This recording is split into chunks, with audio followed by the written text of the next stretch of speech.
had a bit of an interesting day.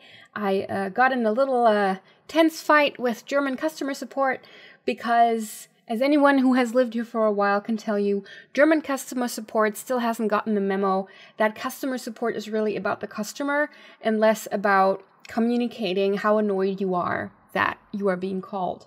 I wasn't expecting to be talking about this topic, but yeah, maybe this is actually an interesting point.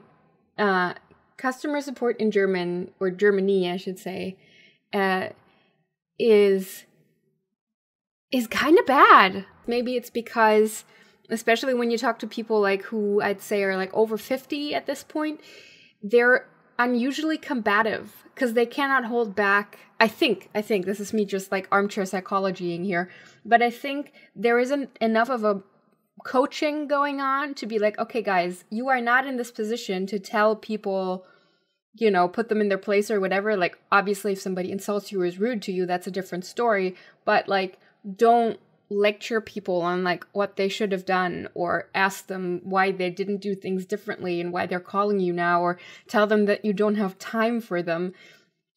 All of which, by the way, are things that happened to me today. And I'm not rude on the phone, you know, I'm generally cooperative, and I don't call unless I have to, etc. But if I have to call you about the same issue 3 times, like, figure it out. You want me to give you money, so be nice. Sympathize with the frustration and validate their feelings. Exactly. That doesn't mean that you need to, like, let somebody abuse you or anything, but it's uncomfortable enough for most people to call a stranger and complain about something, which is why you get a lot of people like on customer service being like, hey, I'm sorry to bother you, etc., etc., which you shouldn't be. You know, that's what customer support is there for. So then don't make people feel self-conscious about calling you. That's rule number 1. I don't understand.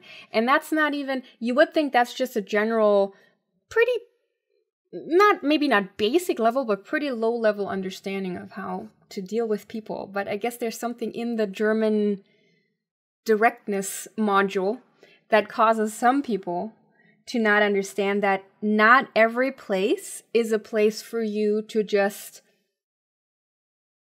openly insert your opinions. Right? I don't need you to start lecturing me on something that I'm still explaining. Whereas with American customer service, I feel like you say one sentence. You're like, hey, sorry to bother you, but I had this and that and this happen, and I'm just wondering if like maybe... And they're immediately like, here, take money. Also take another item. And also, if you need anything else, please don't hesitate to call us. Do you want to visit our corporate offices so we can like maybe have you talk to the CEO? So like, and I know not all companies are like that, but a lot of the time, that is the contrasted experience. Let us just give you 3 times the money so we don't lose you as a customer. It's a very interesting mentality.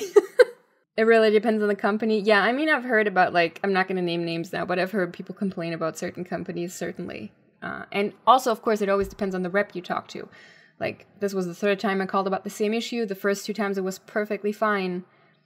I will say, though, the first 2 times I talked to a young person with an accent. It was 2 different people, but both time it was a young person with some sort of an accent. Which, yes, I'm sure there's still a company policy they have to follow, but up to a certain degree, it's at your discretion as a customer service employee, right? Now, I talked to an older German gentleman who felt the need to educate me that basically his colleagues were too nice to me, which is just weird. Does this qualify as cultural education, or am I just blowing off steam? What do you think?